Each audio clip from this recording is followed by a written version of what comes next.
If you're over 60 and you wake up feeling like your brain just didn't rest, foggy, slow, like you're running on half a charge, I want you to stay with me for the next few minutes, because what I'm about to share with you is something I wish someone had told my patients 10 years earlier than they heard it. I'm Dr. Whitfield, and I've spent a long time working with people in their 60s, 70s, even their 80s who come to me frustrated. Not sick exactly, just diminished. They forget words mid-sentence. They walk into a room and stand there. They read the same paragraph 3 times, and they assume this is just aging, just what happens. It's not entirely. A significant part of what people experience as normal aging in the brain is actually the result of what's happening or not happening during sleep, and more specifically, what you're putting into your body in the 2 hours before you go to bed. Let me explain what I mean. Your brain has a cleaning system. It's called the glymphatic system, and most people have never heard of it, which is a shame because it might be one of the most important things happening in your body every single night. During deep sleep, this system essentially flushes out waste products from your brain. Toxic proteins, metabolic byproducts, the kind of cellular debris that builds up over the course of a day. It's like a dishwasher running while you sleep. Here's the problem. This system only works properly during deep quality sleep, and it needs certain conditions to function at full capacity. The wrong things before bed, the wrong foods, the wrong drinks, and this cleaning process is disrupted night after night, year after year. And here's what that looks like from the outside.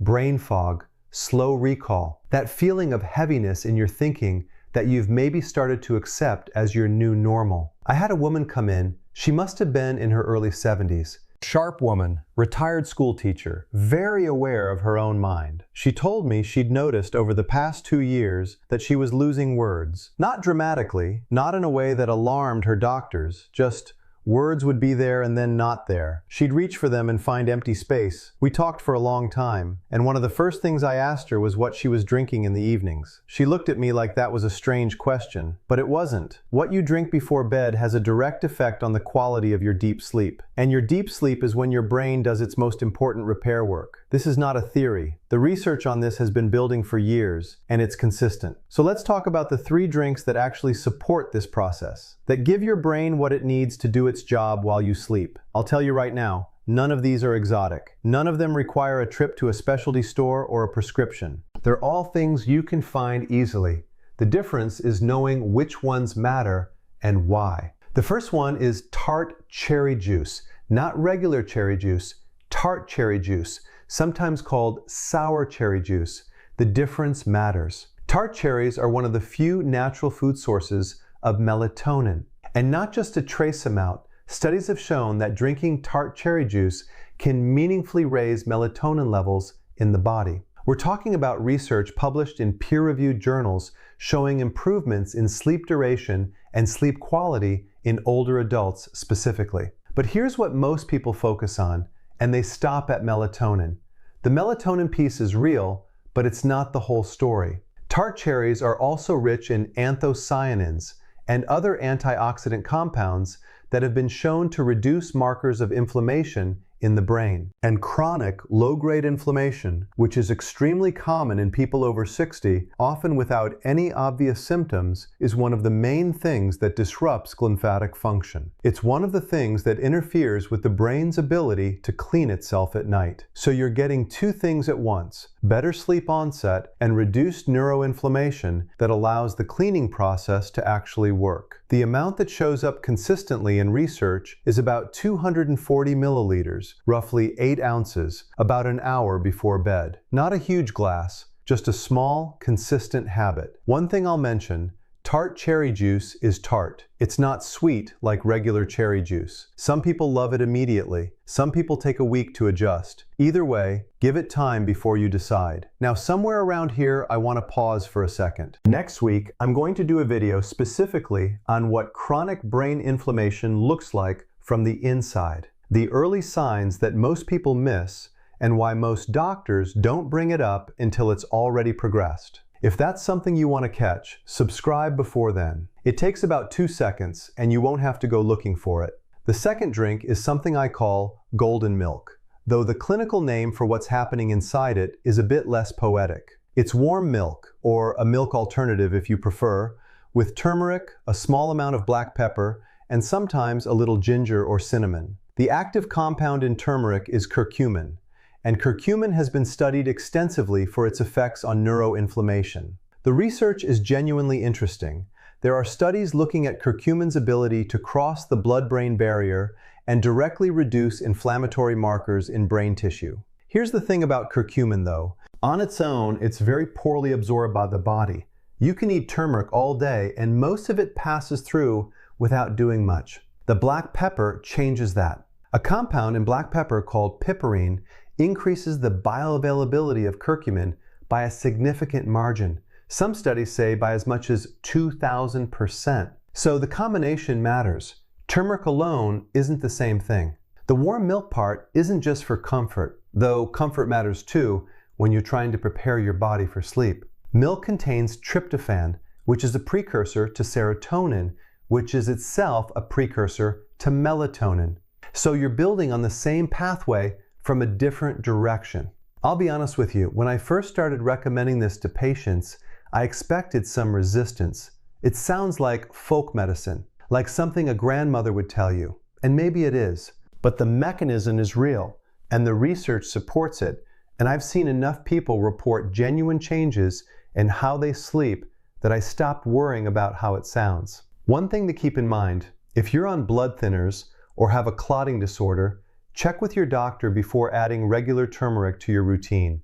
It's not dangerous for most people, but it's worth mentioning. Let me tell you something I noticed in practice over the years. The patients who slept well, deeply, consistently, they aged differently, not just mentally, everything. Their skin, their energy, their mood, their inflammation markers on blood work. Sleep isn't passive. It's the most active recovery process your body has. And the brain specifically, it cannot repair itself without it. The frustrating part is that most of the conversation around brain health focuses on daytime habits, what you eat for breakfast, whether you exercise, which supplements you take in the morning, and those things matter. I'm not saying they don't, but the nighttime window, what happens in those 2 or 3 hours before you close your eyes, and what happens during the 8 hours after, that's where a huge amount of the real work gets done. And most people are walking into that window with habits that actively undermine it. The third drink is magnesium water, or more precisely, a magnesium supplement dissolved in warm water. Magnesium is a mineral that plays a role in over 300 biochemical reactions in the body. One of the most significant, for our purposes, is its effect on the nervous system and on sleep architecture. Magnesium helps regulate neurotransmitters. Specifically, it supports GABA activity, which is the brain's primary inhibitory neurotransmitter. GABA is essentially the signal your brain sends when it's time to slow down, to quiet, to shift into rest mode. Low magnesium levels, which are extremely common, especially in older adults, are associated with difficulty falling asleep, lighter sleep, more frequent waking during the night. Here's something that concerns me about how this is talked about in most places. People hear magnesium supplement and they go by the first thing they see. And most of what you find is magnesium oxide, which is cheap, widely available, and has very poor absorption. Maybe 5% of it actually gets into your cells. The forms that actually work for sleep and brain function are magnesium glycinate, which is gentle on the stomach and well absorbed, or magnesium L-threonate, which is specifically designed to cross the blood-brain barrier. That one is more expensive, but if your primary goal is brain support, it's worth looking into. Dissolved in a small glass of warm water about 30 to 60 minutes before bed. That's it. I want to be clear, I'm not recommending you start 3 new supplements tonight without talking to anyone. If you're on medications, if you have kidney issues, please check first. Magnesium in high doses can interact with certain medications. In reasonable amounts, it's safe for most people, but most people is not all people. Now let me come back to that school teacher I mentioned. After our conversation, she made 2 changes. She stopped her evening glass of wine, which is a separate conversation, but alcohol genuinely devastates the glymphatic system. It's one of the most reliable ways to destroy deep sleep quality. And she started the tart cherry juice about an hour before bed. She came back 3 months later. She told me the word finding was better. Not perfect, she said, but better. She was sleeping more deeply, waking less, and she felt like her mind was, her word, cleaner in the mornings. I can't promise you the same result. People are different. What's happening in your brain may be different from what was happening in hers. But I've seen this pattern enough times that I no longer consider it a coincidence. There's something else worth talking about, which is what you should not be drinking before bed. Because there's a negative side to this equation that matters just as much. Alcohol is the obvious one. I know a lot of people in their 60s and 70s have a glass of wine in the evening as a way to relax, and I understand that. It does help you fall asleep faster. I'm not going to pretend it doesn't. But it completely disrupts sleep architecture. It suppresses REM sleep. It fragments the second half of the night, and it impairs glymphatic function directly. So you fall asleep faster, and you wake up with a brain that cleaned itself less. That's the trade. Caffeine is another one.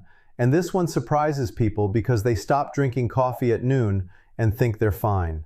But the half-life of caffeine in the body is 5 to 7 hours. If you're drinking tea, even green tea, at 4 p.m., there's still a meaningful amount of caffeine in your system at 10 p.m. For people over 60, caffeine metabolism slows down, so the effect lingers longer than it did when you were younger. Sugary drinks in the evening, juice, soda, sweetened anything, spike blood sugar, which then drops during the night, which can cause you to wake up. Blood sugar instability is one of the underappreciated causes of broken sleep in older adults. These are not small things. They compound night after night, year after year. The quality of your sleep, and therefore the quality of your brain's recovery, is being shaped by these habits. And most people don't connect the dots because the effects are gradual. I want to ask you something before I wrap up, and I genuinely want to know the answer. Have you noticed changes in your sleep over the past few years? Waking more often, feeling less rested in the morning, taking longer to feel sharp during the day? And have you ever connected that to something you were eating or drinking in the evenings? Write it in the comments. I read them, and I'm not asking to be polite. I'm asking because the patterns people describe often tell me more than any single study does. You might write something that ends up shaping a future video. Here's what I want you to take away from today. Your brain is not passively aging. It's actively repairing itself every night, or trying to. The question is whether the conditions you're creating allow it to do that work. 3 things: tart cherry juice, golden milk with turmeric and black pepper, and magnesium in warm water. Each of them supports a different part of that repair process. Better melatonin signaling, reduced neuroinflammation, deeper, more restorative sleep architecture. You don't have to start all 3 at once. Pick one. Try it for 3 weeks. Be consistent because one night won't tell you anything. And if you're currently drinking alcohol every evening, or having caffeine after noon, or eating something sugary before bed, consider what you might be undoing. Not as a judgment, just as information. Your brain built everything you know, everything you remember, everything you are. It deserves a decent night's sleep. I'm Dr. Whitfield. Take care of yourself. I'll see you in the next one. This video is for informational purposes only and does not replace professional medical advice. Always consult your physician before making changes to your diet, supplement routine, or any aspect of your health management.